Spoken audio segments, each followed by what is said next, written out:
की प्रस्तुति और आप देख रहे हैं एक नई जिंदगी।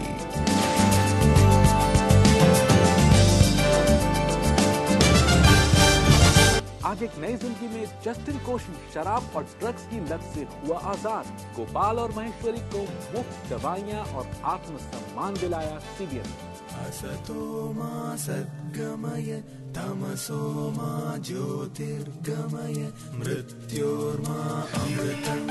एकता का स्वर दे जयते जयते जयते जयते मम भारत जयते जयते जयते जयते जयते मम भारत जयते। Praise God my dear friends, मैं हूं प्रशांत, आपका होस्ट। नमस्कार दोस्तों, मैं हूं नीतू और हम दोनों आपका स्वागत करते हैं एक नई जिंदगी में। दोस्तों, आपने प्रोडिगल सन की कहानी सुनी है? ये बाइबल की एक कहानी है। नहीं सुनी तो मैं आपको बताता हूँ। इस कहानी में एक पिता है और उसके दो पुत्र हैं। और एक जो छोटा पुत्र है वो कहता है कि मुझे अपनी संपत्ति का बंटवारा चाहिए, मुझे अपना हिस्सा चाहिए। वो बच्चा अपने पिता से बंटवारा करा के अपनी संपत्ति से जो भी हिस्सा हुआ, जो भी पैसा होता है, वो लेके दूसरे शहर चला जाता है एक आराम की जिंदगी जीने के लिए। वहां जाके वो खूब पैसे लौटाता है, खूब अय्याशी करता है। उसके बाद जो उसकी स्थिति होती है उसे कहते हैं बद से बदतर। उसे उस जगह पे जाके खाना खाना पड़ा जहां पे सुअर खाना खाते थे। ऐसी स्थिति हुई उसकी। प्रशांत, ये सिर्फ प्रोडिगल सन की कहानी ही नहीं है, लेकिन वास्तविकता में भी बहुत से लोग ऐसा जीवन व्यतीत करते हैं। वो पैसा उड़ाते हैं अय्याशियों में, शराब में और धूम्रपान में, और ये सोचते हैं कि शायद वो सब कुछ करने से उन्हें खुशी या आत्मिक संतुष्टि मिलेगी, लेकिन ऐसा कुछ नहीं होता। आज हम आपको मिलाने जा रहे हैं जस्टिन कोशी से। जस्टिन ने भी बहुत पैसा उड़ाया, वेस्ट किया। हर तरह उन्हें जैसे लगा कि वो खुश हो सकते हैं, पार्टी कर सकते हैं, लेकिन उससे उन्हें सच्ची खुशी नहीं मिली। क्या वो अपने जीवन को बर्बाद कर बैठे या फिर उनका जीवन आबाद हुआ? आइए देखते हैं। थे ये एक मेंटल डिसऑर्डर उनमें था। जस्टिन का जन्म केरल के एक व्यावसायिक मसीही परिवार में हुआ था। उनका बचपन का जीवन बहुत अच्छा चल रहा था, लेकिन एक दिन उनकी माँ बहुत ज्यादा बीमार पड़ गईं। मेरी मम्मी की बीमारी की वजह से मेरे और उनके रिश्ते में बदलाहट हुई। जैसे पहले उन्हें मुझे प्यार देना पड़ता था, लेकिन अब मुझे उनको प्यार देना पड़ेगा। वो मेरा ख्याल रखती थी, अब मुझे उनका ख्याल रखना पड़ेगा। बहुत सारी बातें जो हम खुलकर कहते थे पहले, वो शायद अब कह नहीं पाएंगे, क्योंकि वो बातों को लेकर उनके मन में डर पैदा होता था, शक पैदा होता था। जस्टिन और उनके परिवार ने उनकी माँ के स्वास्थ्य के लिए प्रार्थना की, लेकिन वो ठीक नहीं हुई। जस्टिन को लगा कि वो इसलिए दुख झेल रहे हैं क्योंकि परमेश्वर उनसे बहुत दूर है। हालांकि हम प्रार्थना करते थे रोज कि शायद प्रार्थना से ही कुछ बदलाहट आ जाए, लेकिन जब कुछ समय के लिए बदलाहट दिखती नहीं है तो फिर लगता है कि शायद परमेश्वर कुछ नहीं कर सकता। पहले ऐसा लगता था कि शायद हमने कुछ पाप किया हो तो इसकी वजह से शायद परमेश्वर हमें सजा दे रहा हो। फिर जब आगे की पढ़ाई के लिए जस्टिन ने घर छोड़ा, उनकी माँ अचानक से चल बसी। अपनी माँ को खोने का दुख काफी भारी पड़ रहा था। मदर के डेथ को ओवरकम करने के लिए मैं अपने लाइफ को कंटिन्यू कर रहा था। तब मैं अपने पोस्ट ग्रेजुएशन के लिए एंट्रेंस एग्जाम्स और बाकी सब कुछ मैं देख रहा था। MBA की पढ़ाई में व्यस्त हो चुके जस्टिन का परमेश्वर के साथ का संबंध बहुत दूर हो चुका था और जल्द ही उन्होंने अपने कॉलेज के साथियों के साथ मिलकर सिगरेट और शराब पीना शुरू कर दिया।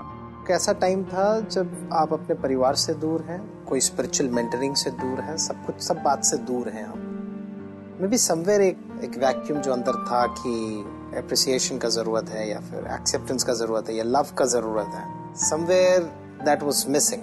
2 सालों तक जस्टिन अपनी इन्हीं लतों में डूबे रहे, लेकिन फिर भी उनको कभी शांति और खुशी नहीं मिली। लव और पीस का जो नीड था मेरे लाइफ में, उसको फिलअप करने के लिए मैंने लाइफ में आई वेंट टू ड्रग्स और शायद बहुत सारा एंटरटेनमेंट लाइफ में। फिर जस्टिन के एक दोस्त ने उनको चुनौती दी, अगर वो मसीही हैं तो वो वैसा जीवन जीते क्यों नहीं। मेरे मित्र की बात से मेरे मन में बहुत गहरा प्रभाव पड़ा और मैं परमेश्वर से कहने लगा कि परमेश्वर, मैं तो खो गया हूँ, मुझे वापस जाने का रास्ता नहीं पता, शायद यही मेरा जीवन है, ये मैं यहाँ फंस गया हूँ तो अब यही मेरा जीवन है, लेकिन अगर तू मुझे वापस ला सकता है तो वापस ले आ लेना करके मैंने प्रार्थना किया। और जब मैंने ऐसा प्रार्थना किया तो मैंने अपने पीछे किसी व्यक्ति का प्रेजेंस अनुभव किया, लेकिन शायद उस पल को ऐसी कहकर मैंने फिर छोड़ दिया उसको। जस्टिन की एक दूसरी नजदीकी दोस्त ने पाया कि वो अपनी बुरी लतों के बारे में झूठ बोल रहे थे। उसको बहुत दुख हुआ, जिसकी वजह से जस्टिन ने फिर से अपने जीवन का मूल्यांकन करना शुरू कर दिया। जब मुझे अपने मित्र के दर्द से परमेश्वर के हृदय के दर्द के बारे में पता चला तो मैं तुरंत घर वापस गया, और घर वापस जाकर मैंने बाइबल उठाया जो मैंने पिछले 2 सालों में छुआ तक नहीं था, और उसे खोला मैंने, और मैंने मत्ती रचित सुसमाचार उसका 5वां अध्याय का 6वां पद पढ़ा। वही मेरे आँख के सामने था। धन्य है वे जो धर्म के भूखे और प्यासे हैं, क्योंकि वो तृप्त किए जाएंगे। Blessed are those who hunger and thirst for righteousness, they shall be filled. और वो जो वचन था वो एक पानी की बूंद की तरह मेरे हृदय की सूखी भूमि पर गिरा, और मैं उसको फील कर पा रहा था कि वचन मेरे लिए कितना जीवन का काम कर रहा है।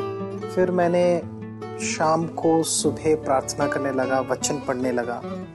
मैंने परमेश्वर से क्षमा मांगी अपने जीवन के लिए, और उसके बाद से परमेश्वर अपने वचन के द्वारा मेरे जीवन से बात करने लगा, मेरे जीवन के उस सारे गैप्स को फिल करने लगा, और मुझे बड़ी खुशी होने लगी। अगले ही दिन जस्टिन को सिगरेट या शराब पीने की जरा भी इच्छा नहीं हुई।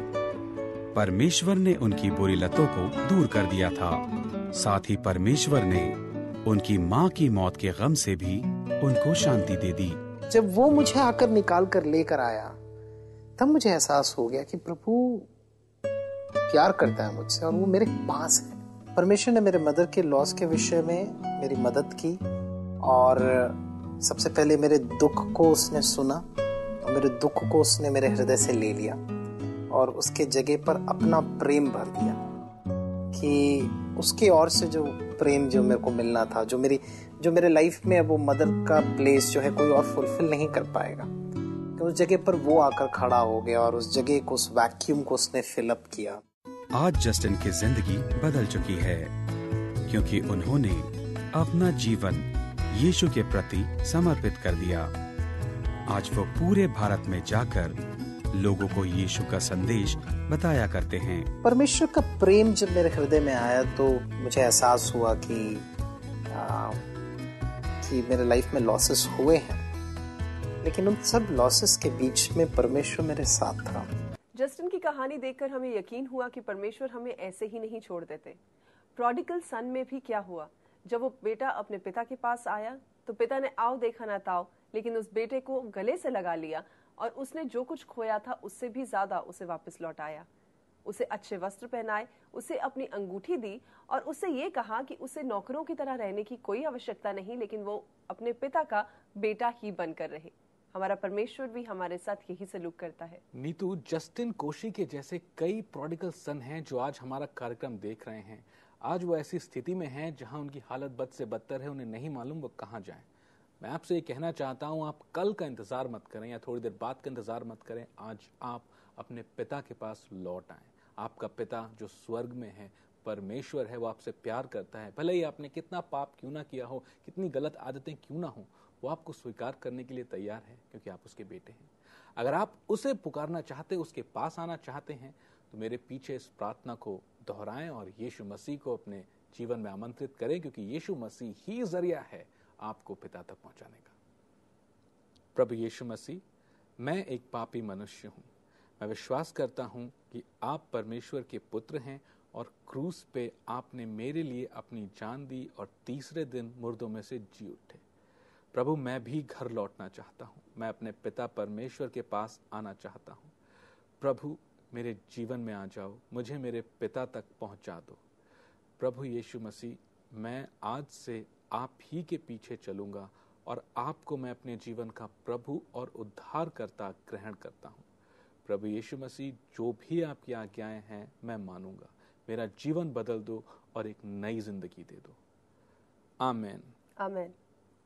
अगर आपने ये प्रार्थना की है तो आपका रिलेशन आपके पिता से जुड़ गया है। जी प्रशांत, और साथ ही साथ हम अपने दर्शकों को ये भी बताना चाहते हैं कि ये हम नहीं कह रहे हैं, ऐसा बाइबल में भी लिखा है परमेश्वर के वचन में कि जितनों ने यीशु मसीह को ग्रहण किया उसने उन्हें परमेश्वर की संतान होने का अधिकार दिया, अर्थात उन्हें जो उसके नाम पर विश्वास रखते हैं। जी बिल्कुल नीतू जी।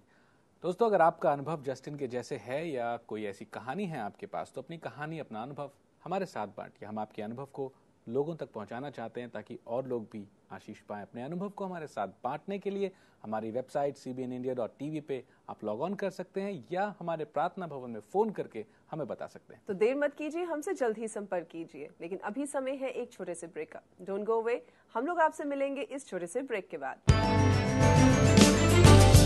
ब्रेक के बाद देखेंगे कैसे सीबीएन की टीम पीड़ित गोपाल और महेश्वरी की जिंदगी में आशा और